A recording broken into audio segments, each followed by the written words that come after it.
Hey everybody, just back with another update. Work in progress, I believe is my number 2 on my Musty Oldhammer challenge, the Beastmen. I've been plunking away at these. I've actually been spending a fair bit of time on the fur skin. I still have quite a bit to do. I think just to sort of... I find that at a certain point I like to just paint the bases just to kind of... I find it really gives it a further along look when you get some color on the base, and I find psychologically it's kind of nice just to get the bases painted at one point if I haven't already in the beginning. And I think I'm going to do that next, but I still have lots of details to do. I have a lot of stuff to do on the horns and to make them look more natural, and mostly details. Like you can see potentially these like tassels here on the standard, and like the bits, you know, on the wood. Even there's like little doodads and bracers and things on a lot of the characters I just have not done. There's a human face of flayed flesh here. That almost sounds like a tongue twister. Human face of flayed flesh. Yeah, flayed flesh. And some tassels and stuff and weathering that has to be done. But I wanted to really kind of look at the skin and get to where I wanted to get with it, or the skins or fur. You know, I ended up trying to do what I said in the last video, where I'll have a bit of human flesh mixed in, and I said I was going to do about 10 to 15%. I found it very challenging, although I liked the look of it, and you might be able to see it, let's say, on this guy here. I put some human flesh like in the chest area there to make it look a little bit more human. And I like the look of it, and you can see it, it's right there too.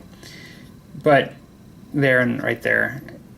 But I struggle a little bit too, because it's a really delicate balance to make it so it just doesn't look like highlighting and then highlighting that's out of place versus, you know, select human flesh. And so I really... Oh, that wasn't good. Let's see. I have to do that over the floor, of course. Okay. Oh, I lucked out. Not even the shield broke off with crazy glue. Actually, he looks good. Well, that was scary. So the worst thing about metal miniatures, because I like metal miniatures, is really not that much bad for me, is dropping them. And that's what I just did. So, basically, yeah, I went for my more traditional look. I kind of left in things the way I did for the most part, and I do like them. What I'm going to try to do, I think, is when I do my ungors, I'm going to actually incorporate lots more human flesh and have it more merged into a smaller percentage of Beastman coloration. Yeah, and you know, just I think I'm going to have more opportunity to perfect that technique there, where here it's a little rougher. I do know rougher to accomplish, I think. Because I do have two different color schemes going on, and you might really be able to notice the difference now, where they both were brown before. You know, this guy does not look nearly as red as this guy. And I like that. They've kind of come out what I wanted to have two different versions of brown.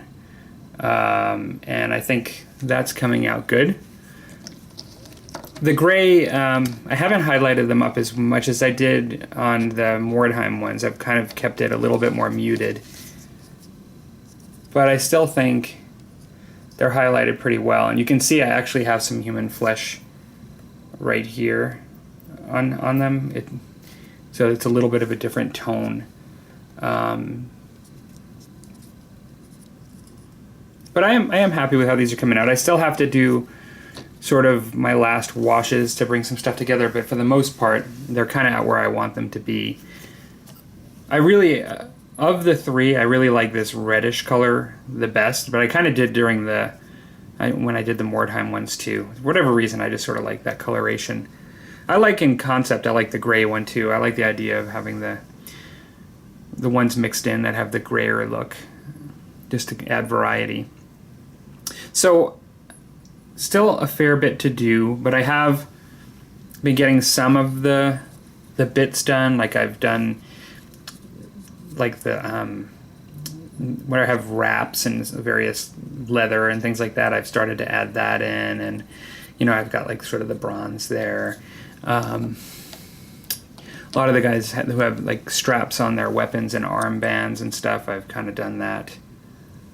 But still have a little bit to go when it comes to metal and little skulls and bells and tassels and things like that. And I still have to do a fair bit on the natural wood and things and tidy up some things. Like on this wizard, I wasn't even sure like what this staff was when I first looked at it, but the skull is actually, it looks like a piece of wood that's sort of grabbing it like a hand almost at the top.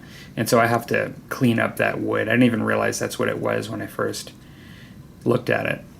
And so, yeah, so there's still some stuff to do.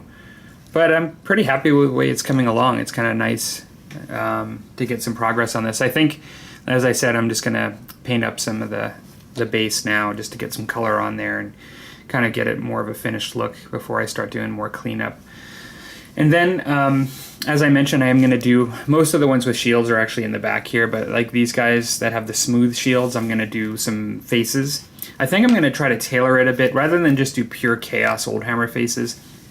I might do some of those on the champions, but I think for these guys, I'm going to try to do Beastmen renditions with colorations on the shields. Like, I think I'm going to sort of range between orange, red, and brown as far as the colors, rather than the sort of really greenish blue kind of ones that you, in yellows and things that you'd see like typically, just to sort of fit in with sort of the herd kind of look.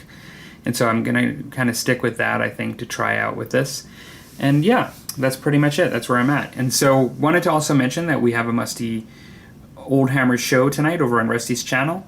Got a couple of cool topics for tonight.